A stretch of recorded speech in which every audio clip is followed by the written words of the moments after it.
همه اینها باید در طراحی شهری در یک سیستم شهرسازی سالم مد نظر باشه که باز ما این تجربه رو در شهرسازی های دوران‌های گذشته داریم. به چنل گردشگری شهرها و تمدن‌های سالم جهان خوش آمدید.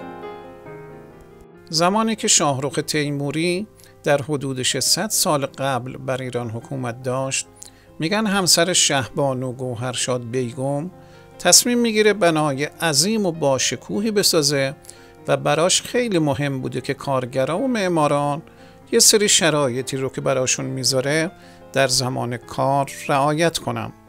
در صورت رعایت کردن دستمزدشون رو هم 2 برابر میکنه. یکی دیگه از اون مواردی که در شهرسازی باید مورد توجه قرار بگیره حفظ حقوق خلایقه. خلایق که میگیم یعنی همه سطوح، همسایگان، اعضای خانواده، پرندگان، حیوانات خانگی و موارد از این قبیل.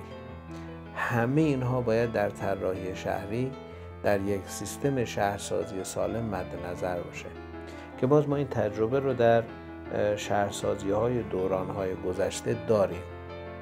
شهربانو گوهرشاد بیگم به کارگرا و معمارا توصیه میکنه زمانی که مشغول کارن با همدیگه بد اخلاقی و بد زبونی نکنن، با همدیگه با احترام رفتار کنن، پاکی و تمیزی رو رعایت کنن و خدا رو بیاد داشته باشن.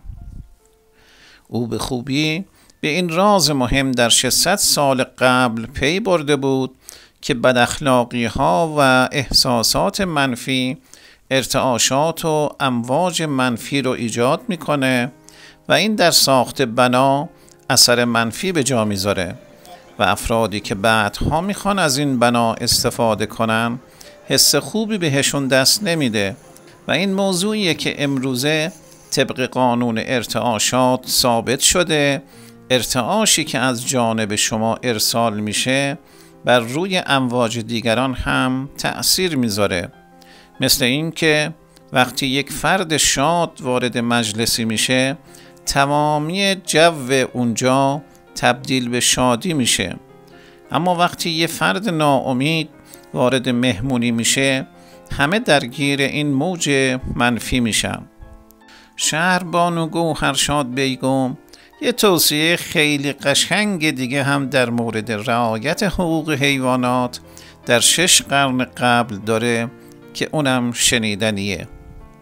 او به کسانی که به وسیله حیوانات بار و مصالح به محل کار میبرند دستور میده بار سنگین روشون نذارین، اونا رو نزنین، اذیتشون نکنین، سر راهشون آب و علوفه قرار بدین، هر جا که گرسنه و تشنه شدن بذارین آب و علوفه بخورن.